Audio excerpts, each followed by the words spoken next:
Hello and welcome to First Post. I'm Alyson at Grange, coming to you live from Durban, South Africa. Now, in our top story, Israel has carried out a targeted strike on Hezbollah stronghold in Beirut. Israel says the strike has killed a Hezbollah commander and is revenge for the Golan Heights rocket attack that killed 12 children.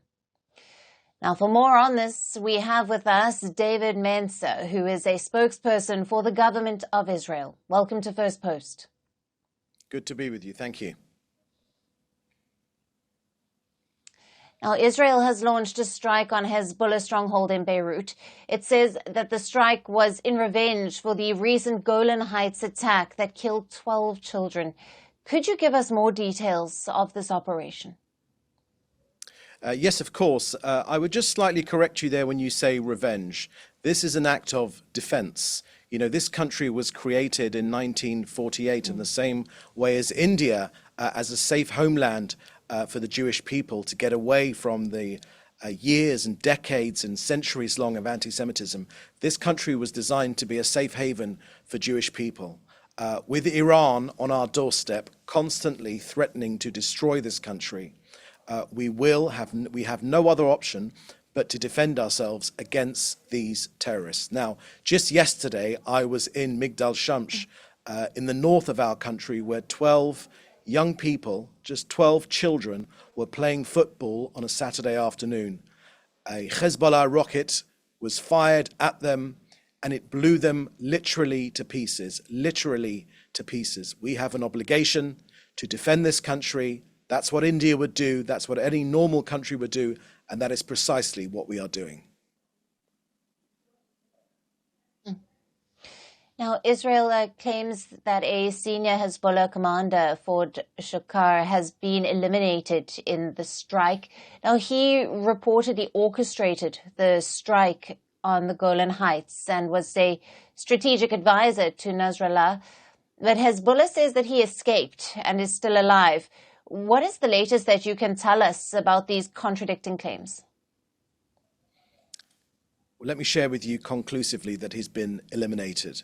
That's what our government has released. That's what our army has released. This was a successful strike, an extremely targeted strike with extremely minimal collateral damage to any of the area, to any of the other people in that area. It was targeted at him, it was precise, using precise intelligence, and he is no more. We have this responsibility to defend our people. It's the same that any other country has, and we will continue to do it. You know, we've got about 60 to 80,000 people displaced in the north of our country. We've had 7,000 rockets from the Hezbollah terrorist organization. They've burnt close to 200,000 dunams of our land, for no other reason, just to attack us. They don't want us here. They say very clearly they wish to destroy this country, but the days of killing Israelis and expecting no response are long gone. We will defend ourselves, we will bring peace back to this region, and Hezbollah will be pushed back. But let's never forget that this is an adjunct, this is a unit of the Iranian Revolutionary Guard, the Islamic Revolutionary Guard. They will be pushed back, and that's an obligation which the Israeli government has, which is backed by the overwhelming majority of the people living here. It's what every decent country would do, and that's what we did. Yeah. And Lebanon, Hezbollah and Iran have responded sharply to the strike. Is there a risk of a wider conflict breaking out after this retaliatory strike, or does this strike amount to a limited action against Hezbollah? Look, Lebanon can hardly be called a state when it's not the Lebanese army in control of southern Lebanon. It's Hezbollah, a terrorist organization. So it can hardly be called a state. And of course, Lebanon has been infiltrated by Iran, and every place where Iran puts their feet into becomes a failed state, and that's precisely what has happened in Lebanon. The international community should put pressure on Lebanon to no longer allow this terrorist organization to sit on our southern border, on our northern border, on Lebanon's southern border. They must be pushed back. We've got United Nations resolutions 1559 and 1701, both of which say that Hezbollah should be nowhere near our border. This Iranian proxy should be pushed back behind the Litani River. That's the responsibility of the United Nations. They failed in that responsibility. There is also a UNIFIL force, a United Nations force on our northern border in southern Lebanon. They're also absolutely useless in preventing these Hezbollah attacks. So in the absence of any of those players, international players, having an effect, we are having an effect. We will we will spare nothing in defending our people. Absolutely. Now, meanwhile, the US has defended Israel's retaliatory strike, saying that Israel has a right to defend itself, as you mentioned and stated earlier, this against Iran-backed threats. What are your thoughts on this? Look, the US and Israel have been side by side, shoulder to shoulder for decades and decades and decades. And I'll tell you why. It's because we have many shared values. We're a democracy like India, a much smaller democracy, but we're a democracy, the only democracy in hundreds of miles in any direction in our part of the world. But it's not only the shared values of democracy which we share with the US, it's also the shared threats as well. And Iran, which is close to us in our neighborhood, it threatens us. But we're not the end game for Iran. We're just what they call the small Satan. They're after the big Satan, and we're just a stopgap between getting to the US and to other democracies and to Europe. So we're on the front line of this Iranian terror. We are fighting them back. We're being fought on 7 different fronts from this Iranian menace, but we will be successful. This country will be defended. There's only one Jewish homeland in the entire globe, and it's here, right here, where I'm sitting right now, and it will be defended. Absolutely. And David, we have got reports of Hamas chief Ismail Haniyeh, the killing in Tehran. How do you think that this could impact the region and Israel's war against Hamas? Well, look, it's one of our stated aims in this war. I can't comment on that event particularly, but I can tell you that it's one of the stated aims of this war to destroy Hamas militarily and its governance capabilities, as well as bringing home our 115 hostages, of course, and making sure that Gaza can never be a threat to us again. So Hamas are an Iranian proxy. They have did a terrible attack on October the 7th. This war could end right now with Hamas if they gave back our hostages and laid down their arms. They refuse to do that.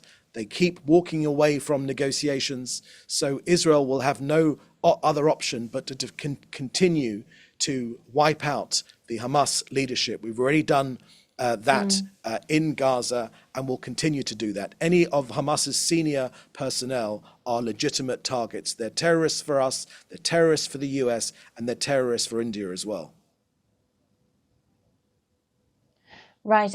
And on that, the war with Gaza has been raging for 10 months. What do you think is the path forward in this conflict? Where do you go from here? Look, we are coming to the closing stages of our war against Hamas. We've wiped out 24 of their battalions. We've shattered them. Hamas are running scared, which is why they are, for the first time, agreed to further negotiations. We would like these negotiations to succeed. We hope they will succeed. We want to bring our people home. It's an open sore in Israeli society. The faces of their poor hostages and their families are in front of our eyes every single day. It's the main item of news here in Israel, even if it isn't, unfortunately, in the rest of the world. We're going to do everything we can through negotiations or through military means to defeat this organization. We want to bring our people home. But ultimately, this war could end this afternoon by the time we put our children in bed if they lay down their arms and release our hostages. David, thank you very much for being with us on First Post. Really appreciate having you on the show. Thank you very much.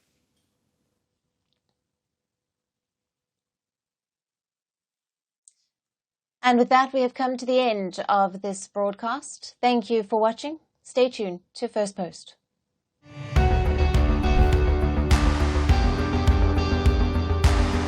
Across continents, one powerful news source.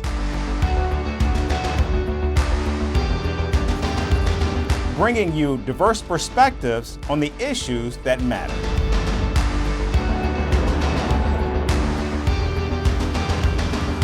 We go beyond the boundaries to give you that little extra about every sporting moment.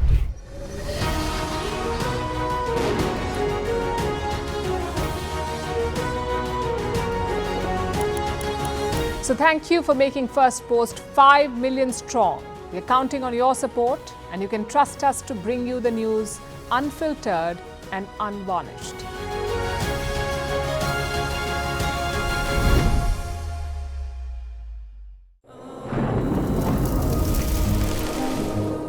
Climate change is on our doorstep.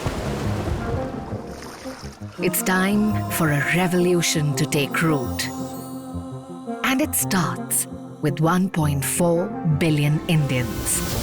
It starts with one tree for humanity, one tree for Mother Earth, one tree for our future. Project One Tree, a News 18 network initiative.